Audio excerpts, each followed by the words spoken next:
एक गाय घास चरने के लिए एक जंगल में चली गई। शाम ढलने के करीब थी। उसने देखा कि एक बाघ उसकी तरफ दबे पांव बढ़ रहा है। वह डर के मारे इधर-उधर भागने लगी। वह बाघ भी उसके पीछे दौड़ने लगा।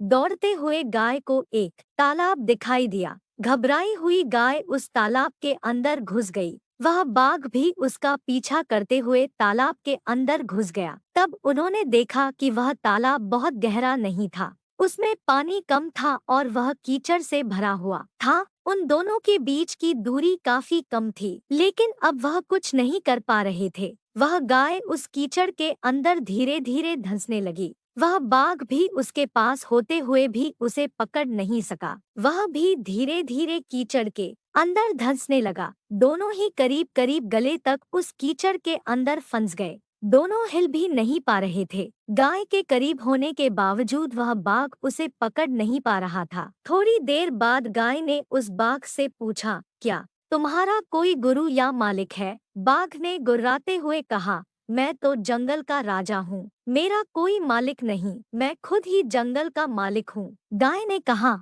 लेकिन तुम्हारी उस ताकत का यहाँ पर क्या उपयोग है? उस बाघ ने कहा, तुम भी तो फंस गई हो और मरने के करीब हो। तुम्हारी भी तो हालत मेरे जैसी ही है। गाय ने मुस्कुराते हुए कहा, बिल्कुल नहीं। मेरा मालिक जब शाम को घर आएगा और मुझे वहां पर नहीं पाएगा तो वह ढूंढते हुए यहाँ जरूर आएगा और मुझे इस कीचड़ से निकाल कर अपने घर ले जाएगा। तुम्हें कौन ले जाएगा? थोड़ी ही देर में सच में ही एक आदमी वहां पर आया और गाय को कीचड़ से निकालकर अपने घर ले गया। जाते समय गाय और उसका मालिक दोनों एक दूसरे की तरफ कृतज्ञता पूर्वक देख रहे थे। वे चाहते हुए भी उस बाघ को कीचड़ से नहीं निकाल सकते थे, क्योंकि उनकी जान के लिए वह खतरा था। गाय समर्पित हृदय का प्रतीक है। बाघ अहंकारी मन है। मालिक ईश्वर का प्रतीक है। कीचड़ यह संसार है। यह संघर्ष अस्तित्व की लड़ाई है। किसी पर निर्भर नहीं होना अच्छी बात है,